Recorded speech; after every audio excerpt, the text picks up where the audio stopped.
Primero de Samuel, hermanos, 2. ¿Sí lo tenemos?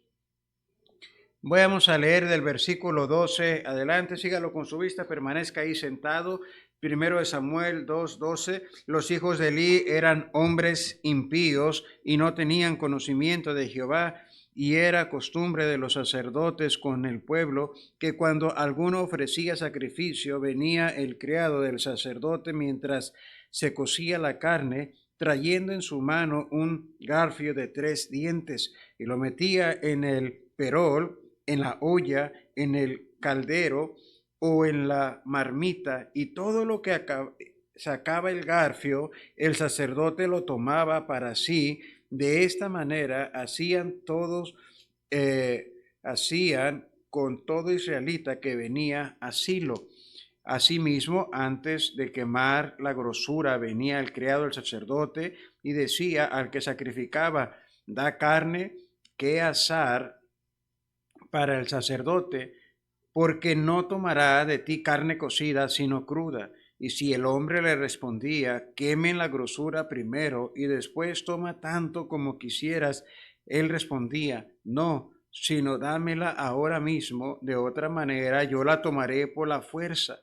Era pues muy grande delante de Jehová el pecado de los hijos de los jóvenes, porque los hombres menospreciaban las ofrendas de Jehová.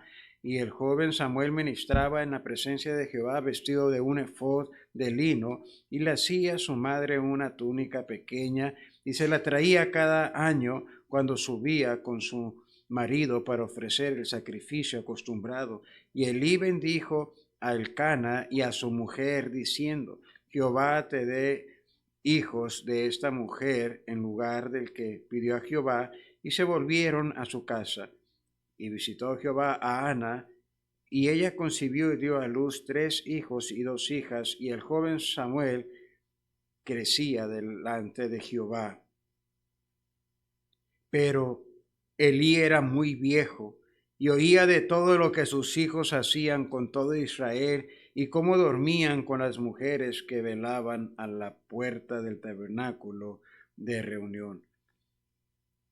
Bendito Padre Celestial, mi buen Dios, yo le pido que bendiga este mensaje como ha bendecido todo este campamento y ha sido una bendición toda nuestra estancia. Gracias por el pastor Abel, que ha llegado con bien, Señor, de un largo viaje de allí desde La Paz hasta acá. Gracias porque está con bien y eso nos da mucho gusto, Señor, y la gloria es para usted, porque usted cuida a sus hijos. Así también, prepare nuestros corazones, háblenos, Señor, estamos en sus manos, en nombre de Cristo Jesús. Amén. Muy bien, hermanos, sí hay un peligro muy grande de descuidar nuestra familia, y este mensaje es titulado así: el peligro de descuidar la familia. La familia se nos puede ir en un abrir y cerrar de ojos, y cuando nosotros no éramos padres y llegamos a tener una esposa o tener un esposo, según el caso, claro que todos, hermanos, ya como casados, llegamos a desear tener un hijo o una hija. Es un deseo muy bonito tener hijos, y cuando Dios nos permite concebirlos, hermanos, claro que es una tremenda responsabilidad y es una ilusión bien, bien grande. Yo todavía recuerdo nuestra ilusión cuando concebimos la primer embarazo y supimos que iba a ser niña, y estábamos muy emocionados porque íbamos a tener una hija, nuestra primera, y uno comienza con todas estas emociones, todas estas ilusiones y todos estos retos de cuál va a ser el hombre, cómo se va a llamar. Tú lo vas a escoger, lo voy a escoger yo. Se va a llamar como mi mamá, se va a llamar como la tuya. No, tu nombre está bien feo, y cosas como estas, ¿no? Y comienzan las discusiones. Mi mamá pues se llamaba Raema, y dice: ¿cómo le vamos a poner Raema? No, pues tampoco Juana. Y bueno, entonces vamos a escoger otro nombre. Y comienza toda esta emoción, ¿no? De buscar un nombre, pues un nombre bíblico. A ver, y comenzamos a buscar los nombres bíblicos y que estén de acorde, ¿no? Con algo poderoso, un significado fuerte. Y bueno, terminamos escogiendo un nombre. Nace la bebé o el bebé y los padres emocionadísimos cuando vemos a esta bebé, a este bebé crecer, preocupados también con las primeras enfermedades, que no sabemos nada de enfermedades y se pone amarillo y decimos, ya se nos va a morir, ya le dio anemia. No, no más, es gorrumina, dicen. ¿Gorrumina se llama? ¿O gorrumina? ¿Cómo se llama esa enfermedad? Esa es otra también, una enfermedad, ¿verdad? Y, y ya comenzamos a aprender que ya hay enfermedad, que es una enfermedad, y nos dice, ¿y cómo lo curamos? La tienen que operar? No, póngala al sol nada más, si le necesita sol, ay, bueno, el puro sol ya la va a curar, ¿verdad? Que comienzan a rozar si no sabemos cómo tratar una rosadura y cosas como estas, pero es emocionante porque ya tenemos un bebé, ya somos padres. No me diga que no es emocionante cuando comienzan a hacer sus primeros pucheros y comenzamos a jugar con el bebé, a interactuar y cuando nos hacen la primera carita de viejito. Ay, la carita de viejito. Ella hace la carita de viejito. La carita de contento. Y hace la carita de contento. La carita de enojado. Ay, el bebé comienza a interactuar con nosotros, a comprendernos, a entendernos, mejor dicho, entender, ¿no? Lo que le estamos pidiendo, porque a comprendernos está bien difícil. Pero esa es la emoción de un padre. ¡Qué alegría! Y creemos, hermanos, que siempre nuestros hijos van a estar en esa burbuja. Y ahí lo tiene al travieso ya abrazado, pero no siempre va a poder tenerlo en esa protección. Ahí ahorita los padres lo tienen, está protegido por él, está en la burbuja de protección del padre. El padre, y muchas veces creemos, hermanos, que nuestros hijos nunca van a salir de esa burbuja. Y creemos que nosotros vamos a controlar muchas cosas de su vida y que nunca van a decir una grosería y que nunca van a agarrar un cigarro y que nunca, mucho menos se van a drogar, que nunca, nunca de los nunca van a fornicar, mucho menos. Todo cuando están niños pensamos en lo mejor, estamos en lo más positivo, que nuestros niños y nuestras niñas van a ser bien portadas, bien portados y nunca se van a equivocar. Y quisiéramos que nunca se equivocaran. Esa es la burbuja en la que nuestros hijos están, pero tarde o temprano, hermano, nuestros hijos van a crecer. Y cuando nuestros hijos crecen,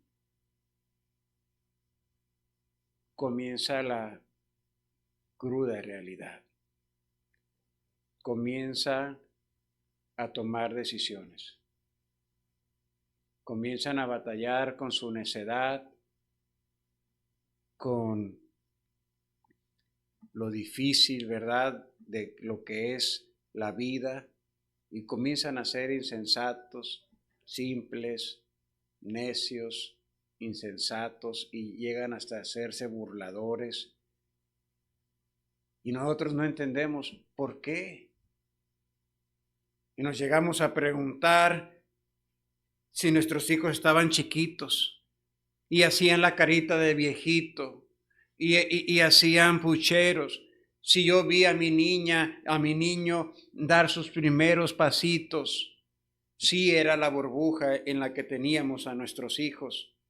Era cuando nos hacíamos esos castillos de arena y pensábamos, hermanos, que nunca, nunca nuestros hijos iban a salir de esa burbuja donde hacían pucheritos, donde hacían sus caritas, donde daban sus primeros pasos, donde nosotros les poníamos la ropa que se nos antojaba y no decía nada.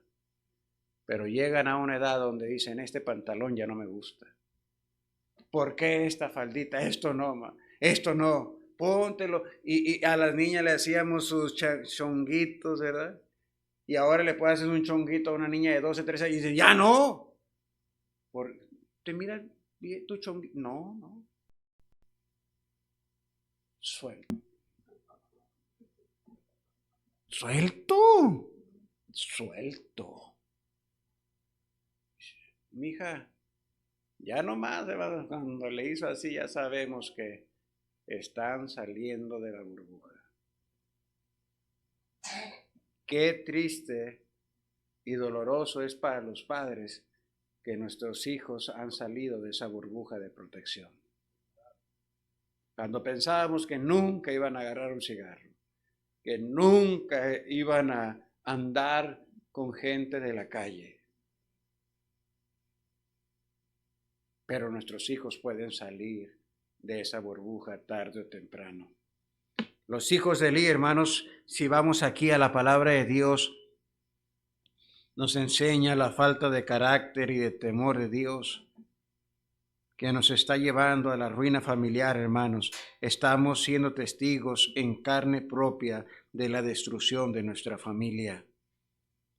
La abominable perversidad de los hijos de Elí. Dice la palabra de Dios en el versículo 12, hermanos, y los hijos de Elí eran hombres impíos y no tenían conocimiento de Jehová. Y cuando dice no tenían conocimiento de Jehová, no es que no conocían a Jehová, es que no quisieron tomar en cuenta a Dios y casi se calificaba como si nunca lo hubieran conocido, pero es porque ellos no quisieron tener voluntariamente en cuenta a Dios. La abominable perversidad de los hijos de Elí, hermanos, se nos enseña enfáticamente que no tenían conocimiento de Jehová, profanaban las ofrendas de Jehová y hacían de ella negocios, o más bien satisfacción de su glotonería. Al demandar la carne antes de ser ofrecida, se adelantaban al Señor y usurpaban su derecho. ¡Qué cosa tan abominable hicieron estos muchachos, hermanos! Pero por seguro en un tiempo estuvieron en esa burbuja que han estado nuestros hijos cuando pensábamos que todo estaba bien y les poníamos la ropita que nosotros queríamos, cuando comenzaban, hermanos, a hacer sus gracias y nosotros nos reíamos, cuando dijeron por primera vez papá, cuando dijeron mamá, cuando lloraban y nosotros acudíamos rápidamente a asistirlos, cuando los abrazábamos y dormían aquí, ese pedacito de carne dormía aquí y le hacíamos así. Cuando le sacábamos su aire, ¿se acuerda? Y nosotros ya descansó nuestro bebé. Cuando les comprábamos por primera vez unos Huggies. ¡Ay, unos Huggies! Una vez le compré, yo creo, a mi hijo unos Huggies. Me gasté todo el dinero. Y después de los Huggies, los de trapo. Porque mi hija sí usó de trapo. No era rico como ahorita yo. A mi nieta sí le iba a comprar Huggies ahorita, pero ya está en el cielo. Pero hermanos, nos ilusionábamos con nuestros hijos. Era lo máximo. Yo creo que Elí también. Él sabía que ellos iban a heredar el sacerdocio. Como les dije en la primera predicación, no vendas tu herencia. A Nabot llegó aquel Acab y le dijo, te compro. Y él dijo, no, mi herencia no la vendo. Pero me la heredaron mis padres, dijo. Pero a los hijos se les olvida lo que los padres les hemos heredado. Y van a crecer, hermanos, y van a llegar a esa etapa donde su necedad los va a cegar y van a comenzar a tomar decisiones equivocadas, donde ya no van a mirar la capa de su papá, ahora van a mirar sus calzones por fuera, verá sus errores. Y van a decir, tú no me dices nada, si tú no eres perfecto, si tú también. la riegas, tú también te equivocas. Y cuando comienzan a encarar así los hijos a los padres, hermanos, qué terrible es eso. Eso no más quiere decir, han salido de la burbuja.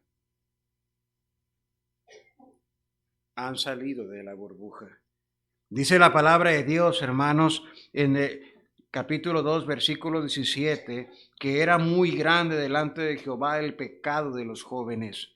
Profanaban a las mujeres que venían a rendir culto a la puerta del santuario. En el versículo 22 dice la palabra de Dios, hermanos, así: pero Elí era muy viejo y oía de todo lo que sus hijos hacían con todo Israel, y cómo dormían con las mujeres que velaban a la puerta del tabernáculo de reunión, abusando sexualmente de ellas. En el versículo 23 al 25 dice la palabra de Dios, y les dijo: ¿por qué hacéis cosas semejantes? Porque yo oigo de todo este pueblo vuestros malos pecados. No, hijos míos, porque no es buena fama la que yo oigo, pues hacéis pecar al pueblo de Jehová.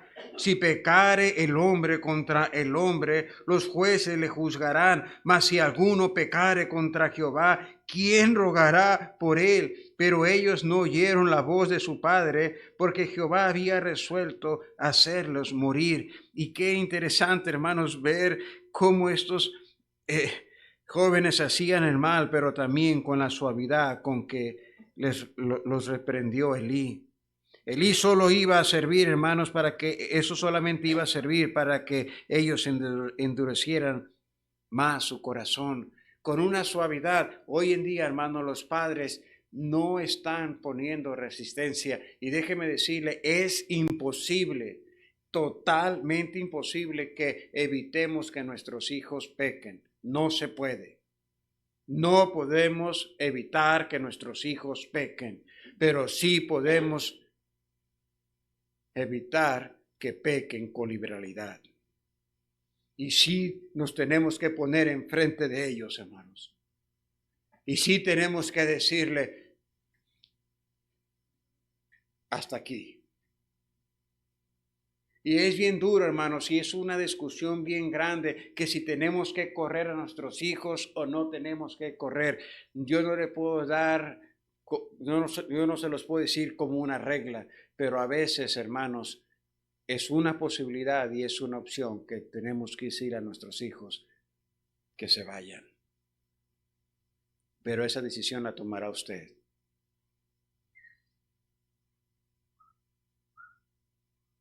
Pero en algún momento, y ahorita va a entender por qué, y cuándo es el momento que le va a tener que decir a su hijo que se vaya.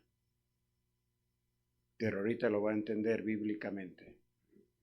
Es el momento más difícil, porque si regresamos a la burbuja, regresamos a los recuerdos, como ahora, después de algunos años, ahora ese hijo que amamos tanto, que esperábamos tanto, que disfrutamos tanto, ahora le tengo que decir que se vaya.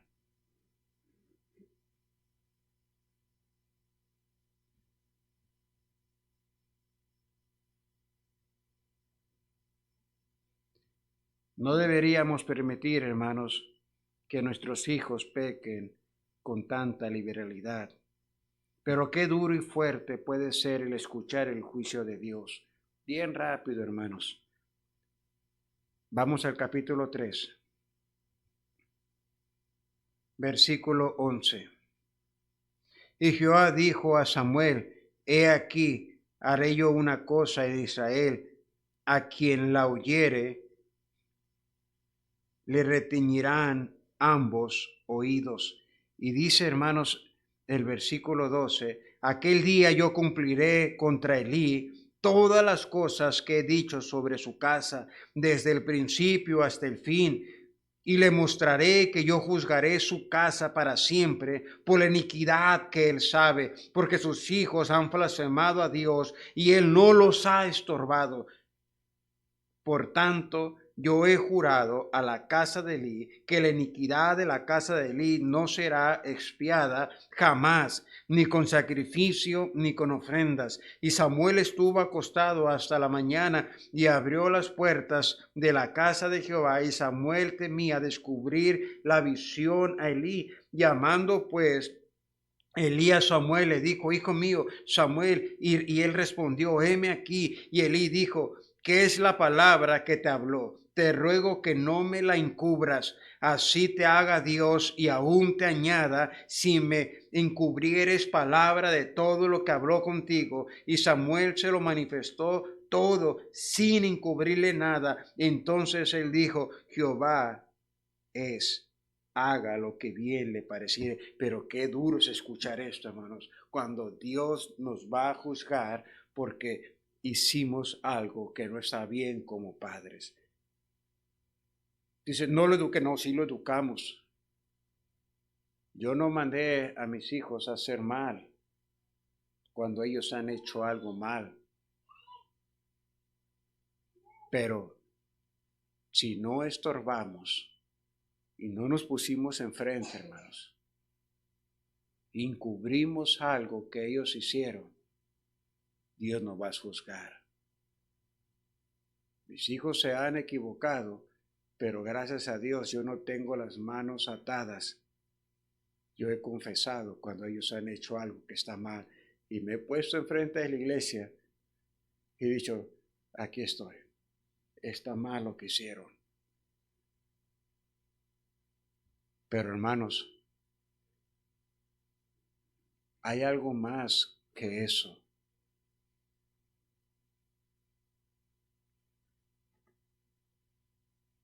Vamos a seguir en la Biblia, capítulo 4, hermanos. Dice el capítulo 4: y Samuel habló a todo Israel por aquel tiempo.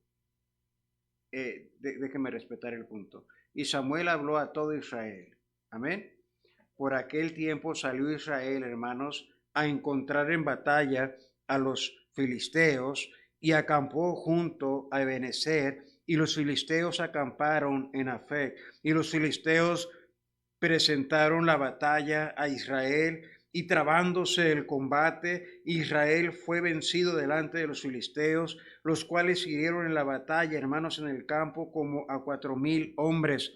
Cuando volvió el pueblo al campamento, los ancianos de Israel dijeron: ¿por qué no nos ha herido hoy Jehová delante de los filisteos? Traigamos a nosotros de Silo. Ponga mucha atención aquí, hermanos. Ponga mucha atención. El arca del pacto, porque esto es lo que está destruyendo nuestras familias hoy en día y no queremos prestar atención. Y dice: y traigamos nosotros de Silo el arca del pacto de Jehová, para que viniendo entre nosotros nos salve de la mano de nuestros enemigos.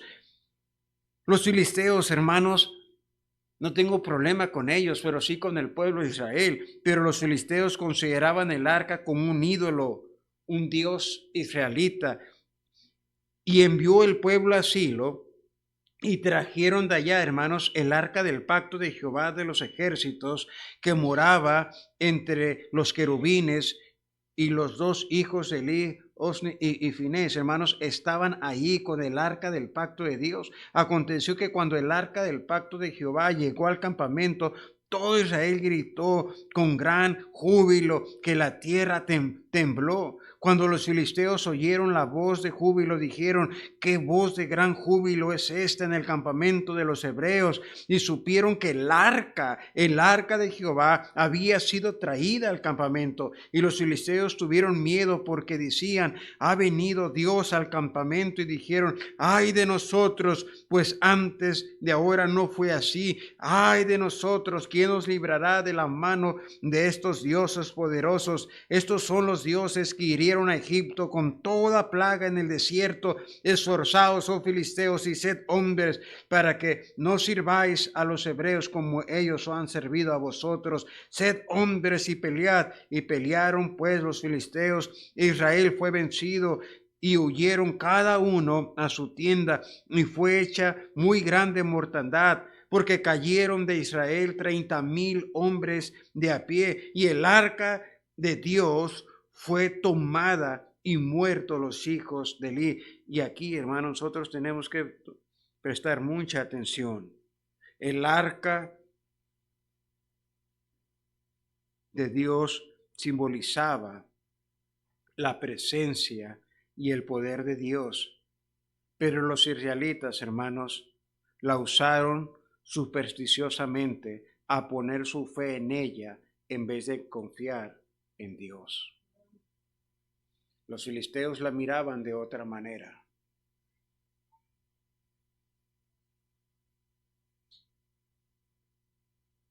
Ahora, hermanos, mire lo que dice la palabra del versículo 12. ¿Ya están ahí? Y aconteció, y corriendo, dice, de la batalla, un hombre de Benjamín llegó el mismo día a Silo. Y dice esto, hermanos, rotos sus vestidos y tierra sobre su cabeza. Y cuando llegó, he aquí que Elí estaba sentado en una silla vigilando junto al camino, porque su corazón estaba temblando por causa de qué, hermanos, del arca. No por sus hijos, estaba temblando por el arca de Dios. Llegando pues aquel hombre a la ciudad, y dadas las nuevas, toda la ciudad gritó. Cuando Elí oyó el estruendo de la gritería, dijo: ¿qué estruendo de alboroto es este? Y aquel hombre vino a prisa y dio las nuevas a Elí. Era ya Elí de edad de 98 años, hermanos, y sus ojos se habían oscurecido de modo que no podía ver. Y dijo pues aquel hombre a Elí: yo vengo de la batalla, he escapado hoy del combate. Y Elí dijo: ¿qué ha acontecido, hijo mío? Y el mensajero respondió diciendo: Israel huyó delante de los filisteos, y también fue hecha gran mortandad en el pueblo, y también tus 2 hijos, dice Ofífines, fueron muertos, y hasta ahí no pasa nada. Y el arca de Dios ha sido, ¿qué, hermanos? Tomada. Y aconteció que cuando él hizo mención del arca de Dios, Elí cayó hacia atrás de la silla. Hermanos, cuando oyó que el arca de Dios había sido tomada. ¿Sí están conmigo, hermanos? Cuando escuchó que el arca de Dios había sido tomada. Y ponga atención aquí, hermanos. El arca de Dios representaba la presencia de Dios. Y esto es más importante que la cena y que todo. El problema es que estamos tomando muy a la ligera las cosas de Dios. Y si viene alguien más a despedirse, dígale que se vaya. Pero escuche esto. No, es que a la gente no le importa esto, hermanos. No le importa. Y esto es bien importante.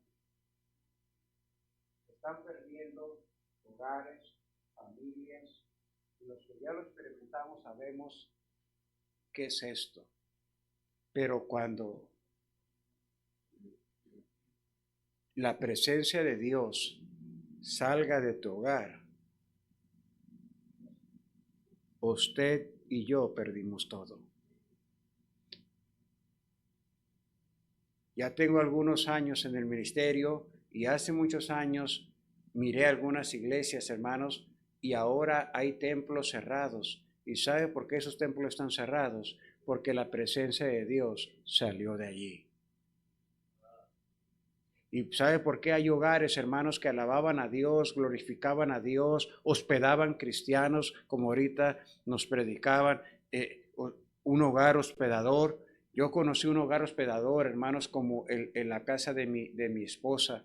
Mi suegro era hospedador y mi suegro no pasaba una semana que no hiciera una olla de pozole para los del instituto cuando iban a la iglesia de Benecer con el pastor Roberto Munguía. Íbamos los jóvenes el miércoles a la iglesia y apoyábamos el evangelismo y estábamos en el servicio y cuando terminaba el servicio, antes de irnos al instituto, teníamos que ir a comer pozole, menudo, una olla porque ahí había una casa que hospedaba. Y mi suegro tenía temor de Dios, no era perfecto, era un gruñón, pero era un cristiano que tenía temor de Dios. Y hospedaba. Y no había, hermanos, día que hermanos que no tenían trabajo fueran para recibir una ayuda de mi suegro o comer mínimo y que se llevaran algo para su casa. Ese era mi suegro. Y mi suegra igual. Y en esa casa, aunque no eran perfectos, yo vi cristianos y yo sentía la presencia de Dios en ese hogar porque había algo allí. Pero el día que murió mi suegro, y ese día me tocó estar ahí con él, y yo le dije a mis cuñadas, váyanse, yo quiero estar con él, y yo quiero estar con él hasta que muera. Yo lo voy a cuidar estas noches. Y esa noche que me quedé con él, yo me recargué aquí en su pecho y dejó de respirar. Y cuando dejó de respirar, mi suegro me debía algunas y le pegué unas cachetadas. Y él solos, ¡pah! ¡Suegro! Y como me debía algunas, le di otra. ¡Pah! Y le di otra. ¡Tas! Y nada. Mi suegro se ha ido a la presencia de Dios. Y yo estaba abusando nomás ya. Pero esa noche murió mi suegro. Mi suegro se fue al cielo. Pero nomás murió mi suegro. Algo pasó en ese hogar. Peleas de gallos. Eventos para mujeres. Todo se perdió. Y la presencia de Dios salió de ese hogar. Ya no más pozoles para los jóvenes del instituto. Ya no más cristianos llegando, pura gente perversa llegando ahí. Narcos, rateros de carros. Cuando mi suegra, mis cuñadas permitieron eso, la presencia de Dios, ¿qué, hermanos? Salió de ese hogar. ¿Cuándo es cuando a tu hijo le tienes que decir verte?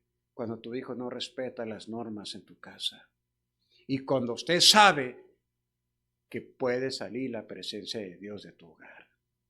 Si usted permite borracheras, usted permite bailes, usted permite prostitución, usted permite homosexualismo en su casa, Dios no va a compartir con ese hogar nada y Dios va a salir de ahí. Y debemos preferir, hermanos, un hijo fuera que la presencia de Dios fuera. Un hijo fuera y la presencia de Dios en el hogar, ese hijo tiene todavía mucho que ganar. Ese hijo todavía tiene un respaldo familiar. Ese hijo todavía tiene donde llegar un día y encontrar un refugio espiritual.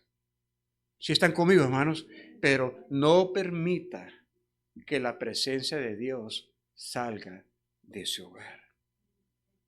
Resista, pelee y dígale a su hijo, aquí no se toma, aquí no se fuma, aquí no se habla así, aquí no se mete mujer que no es su esposa. Porque prefiero la presencia de Dios. Elí supo que cuando perdieron el arca, habían perdido todo. Porque habían perdido la presencia de Dios. Hay iglesias que permiten un montón de cochinadas, adulterios y fornicaciones. Tarde o temprano, de esa iglesia va a salir la presencia de Dios. Manténgase con 4 o 5 personas, no le hace, pero predique la palabra de Dios y que la presencia de Dios puede estar con 5 o 6 personas. El grupo que salió en nuestra iglesia puede ser más grande que nosotros, pero en ese grupo hay fornicación. Y si usted va a un servicio a nuestro templo, todavía hay hermanos que tienen temor de Dios. ¿Sí están conmigo, hermanos? Que van a tener temor de Dios, aunque sean pocos.